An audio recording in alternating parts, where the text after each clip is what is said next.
There are moments in history when the past does not simply whisper. It roars. It reaches forward with a trembling hand, pulling the present closer, forcing it to gaze into the eyes of forgotten ages. And sometimes, what it reveals is not comfort, nor beauty, nor poetry, but a warning carved in the breath of prophets long buried. When researchers in Addis Ababa fed a deteriorated medieval Ethiopian scroll into an advanced AI-enhanced spectral scanner in 2025, none of them expected anything extraordinary.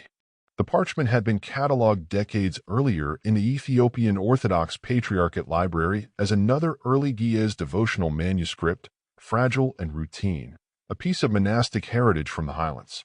Yet what the machine revealed when it reconstructed the ink beneath centuries of decay stunned the team into silence. For within the folds of the scroll emerged a passage long believed lost, an apocalyptic vision attributed to an unnamed monk from the Aksumite era, a prophecy so vivid and unerringly precise that even the most skeptical historians paused. The story of this scroll begins not in a laboratory, but in the rugged mountains of Tigray, where the Ethiopian Orthodox Church has preserved one of the oldest continuous Christian traditions in the world. For over 1,600 years, monks, scribes, and priests guarded libraries of leather-bound manuscripts written in Ge'ez, the sacred language of liturgy and early Ethiopian Christianity. Many of these texts survived invasions, imperial transitions, colonial pressures, and political upheavals because they were hidden, sometimes buried, sometimes sealed inside stone chambers of remote monasteries where time moved differently. The scroll in question belonged to this lineage. According to church records, it was brought to Addis Ababa in the 1970s during a preservation campaign and then stored away with tens of thousands of other manuscripts awaiting proper restoration. But age had not been kind.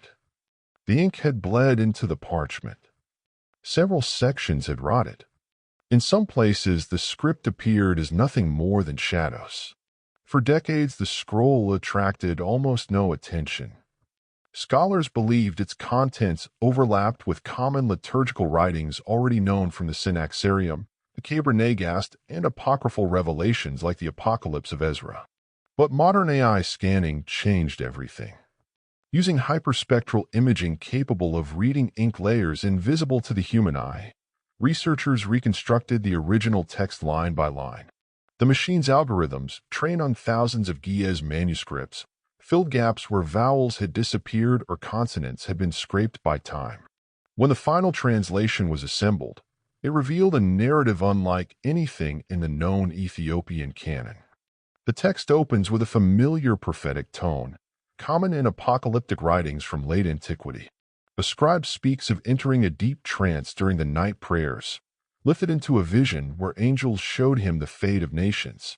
But unlike many religious visions of the era that rely on symbolic beasts and heavenly metaphors, this one is startlingly concrete. It describes kingdoms that resemble real historical powers, technologies unknown to the ancient world, and social upheavals eerily similar to those unfolding today. Scholars immediately debated whether these were genuine predictions or later interpolations by medieval scribes reflecting the turmoil of their own age. Yet carbon dating conducted on the scroll confirmed its earliest layers likely originated between the 5th and 7th centuries, a period when the Aksumite Empire was flourishing, deeply connected with Byzantine Christianity, and actively interpreting biblical revelation through its own cultural lens. What gave historians pause, however, was not its age but its content. The text describes a time when knowledge would expand faster than humans could comprehend, when the children of clay will speak to metal, and the metal will answer them with voices taken from the breath of man. The scribe describes something akin to machines that can think, devices that observe human behavior, and tools that carry knowledge across the earth faster than the wings of the hawk. Some theologians interpret this as symbolic language for spiritual forces or divine judgment, but the literal parallels to modern artificial intelligence and digital networks are difficult to ignore. One section describes a global unrest where nations grow suspicious of one another, populations migrate in large numbers, and wars begin not with armies but with information. The text states that truth will become as dust carried by the wind, for every man will hear a different voice and believe it to be the only one. Scholars familiar with medieval eschatology note that misinformation and fractured societies appear in many ancient prophecies, yet the Ethiopian scroll's depiction is unusually detailed. It speaks of mirrors of the world that show people only the reflections they desire, a metaphor that modern readers cannot help but associate with personalized digital feeds and social media echo chambers. The most unsettling portion of the scroll comes in the final third, where the scribe describes the moment he saw the earth, glowing with lights that neither sun nor fire produced. He writes that humanity will carve out its own stars, ignite its own heavens, and forget the humility of earlier generations.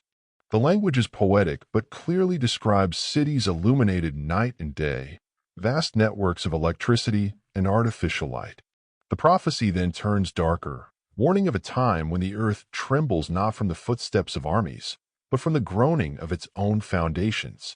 Seismologists have noted that Ethiopia's highlands frequently experience earthquakes due to the Great Rift Valley's geological tensions, but the passage appears to speak of a global phenomenon, an instability brought not by natural cycles but by human ambition.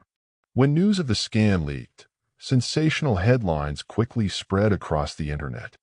Some commentators presented it as definitive proof that ancient Ethiopian monks had predicted modern technology.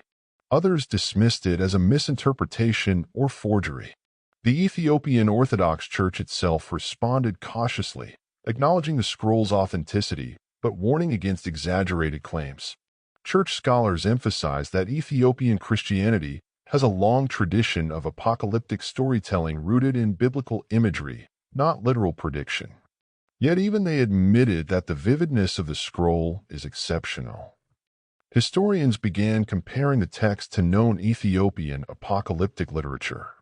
The Revelation of the Magi, for example, depicts supernatural visions with elaborate symbolic detail. The Kebra Nagast includes prophetic elements linking Ethiopia's kings to the lineage of Israel.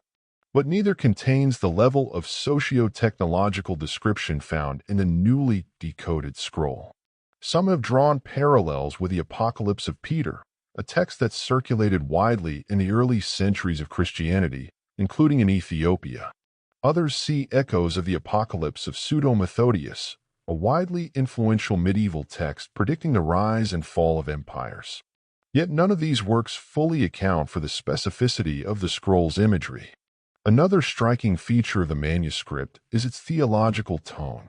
Instead of depicting the end times as a sudden cataclysm, the scribe portrays it as a gradual unraveling, beginning with moral confusion, passing through technological awe, and culminating in a spiritual blindness where people no longer see the face of their brother, only the shadows cast by their own desires. This aligns closely with classical Ethiopian monastic teachings, which emphasize humility, communal responsibility, and the dangers of pride. The scroll's warnings may therefore reflect internal critiques within monastic communities that fear the growing secularization and cosmopolitanism of Aksum at the time. The prophecy becomes most haunting when it speaks of a final sign, the day humanity creates knowledge without wisdom. The scribe claims he saw a great tower not built of stone but of thought, rising beyond the clouds.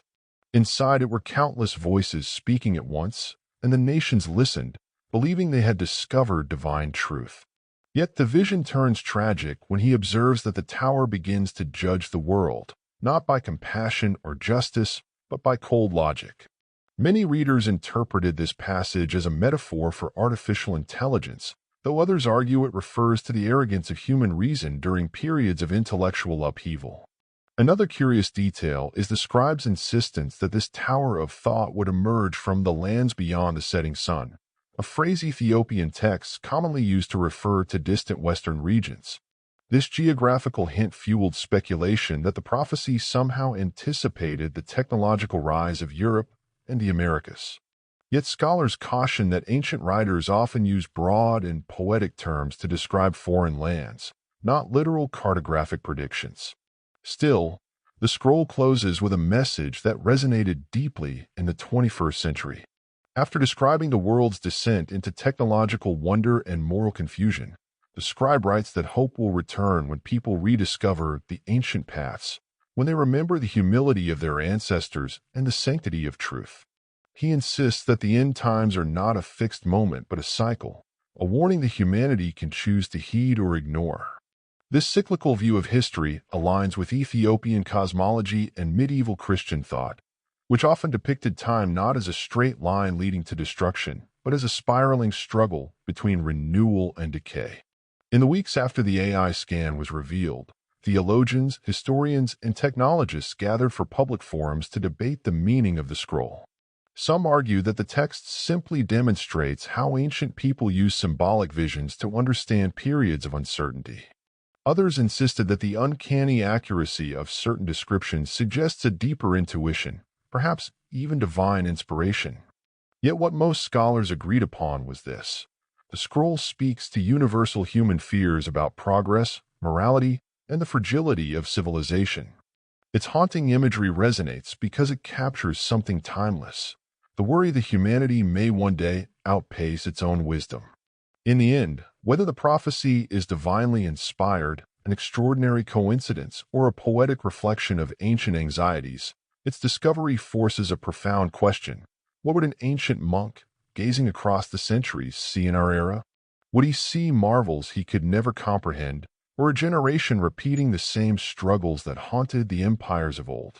The Ethiopian scroll does not condemn humanity, nor does it promise doom. Instead, it invites reflection. It urges us to remember that civilizations rise and fall not only from external threats, but from the moral and spiritual choices of their people. Perhaps that is why the message feels terrifying. Not because it predicts the end of the world, but because it reveals the fragile threads holding our world together. And in doing so, it reminds us that the future, whether apocalyptic or hopeful, remains in human hands.